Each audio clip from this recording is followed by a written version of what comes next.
হে ইয়াসিন, ইয়াসিন, ইয়াসিন সে কোরবানির জন্য গরুটা কিনেছে। দেখুন, গরুটা অল্প কিছু টাকা দিয়ে কিনছে, মাত্র 30,000 28,000 টাকা হবে। এর নাম ইয়াসিন। তো কোরবানির জন্য এই গরুটা কিনছে। ইনশাআল্লাহ কোরবানি হবে গরুটার জন্য, গরুটা দিয়ে। তো শখের জিনিস, ইয়াসিন ঘাস খাওয়াইতেছে।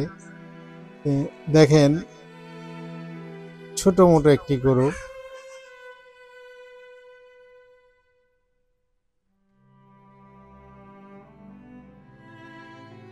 সাইডে খাওয়াইতেছে ইয়াসিন। ওয়াও, একদম গরুটা পুরোটাই ব্ল্যাক কালার। আনতাছে, খাও খাও খাও।